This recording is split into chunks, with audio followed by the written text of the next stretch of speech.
Okay, so now we're going to talk about the other form of a quadratic, and it's called the standard form, or they'll also call it the vertex form. Most textbooks, they just say standard form, but that's okay. The standard form for a quadratic looks like this. F of x equals a times x minus h squared plus k. Now, this is a wonderful form for certain things. One, you can see the transformations right off. You know it's shifting.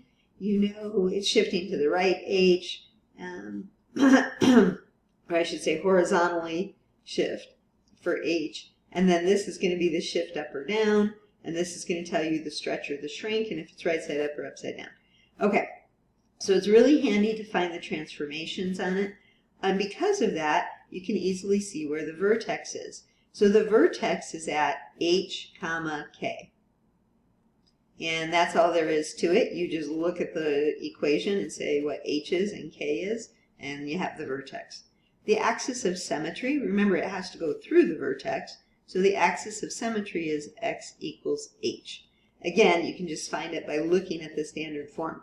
So it's really a convenient form when you're working with the graphs and trying to identify vertex and axis of symmetry. It's not a convenient form necessarily for finding zeros. Okay, that would be the downside. All right, so let's look at transformations of a parabola and how we might fit it into the standard form. So I'm going to rewrite the standard form here.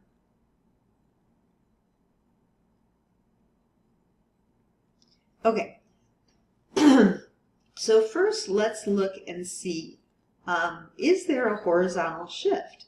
Well, it looks like it's shifting -2, right? So our old parabola, the old standard parabola that we worked with in our toolkit function, that looked like that. I don't know if you can see it.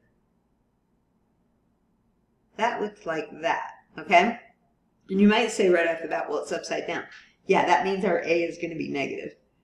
But that was our old parabola. So we're looking at where did the vertex go? It shifted left 2, so left 2, and it shifted up 4. The left 2 means that k, or h, is equal to -2. And k is the up 4 means k is equal to 4. Okay? All right, and then we'll show you how to put this in the formula. Now the tricky one sometimes is the a. Did it stretch? Well, we used to have a point like here and here. We know it's upside down, so we know a is negative. A is negative. Okay. It used to go that way, but now it's like skinnier, so it looks like there is a stretch. And you have to figure out what the stretch factor is. Well,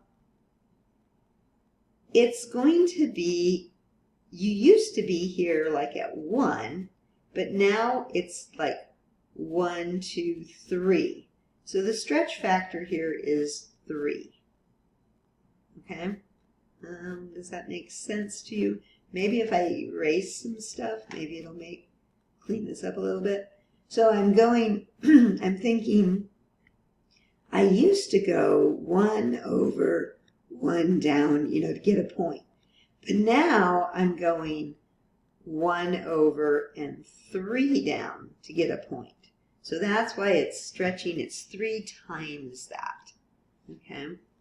3 times the old one. Okay, so A is -3. All right, now we can just put everything into our formula, and our function is going to be f of x equals -3 x. Now this is going to be minus a -2. Think of it that way the first couple times, and then it'll make it easier for you. And so we get -3 x plus 2 squared plus 4. Okay? And then we could say what the vertex is. We could say what the axis of symmetry is. The vertex, which we could have got that from the graph as well. The vertex is going to be -2, 4. Now, an old trick that I tried to tell students is the h, it's the opposite. Like like opposite sign. Okay, so if it's a +2, then in your vertex, your h is -2. But the 4 is k, keep the sign on that. Okay, I don't know if that helps, but if it helps. And then the axis of symmetry would be x equals -2. Okay, so that's that one.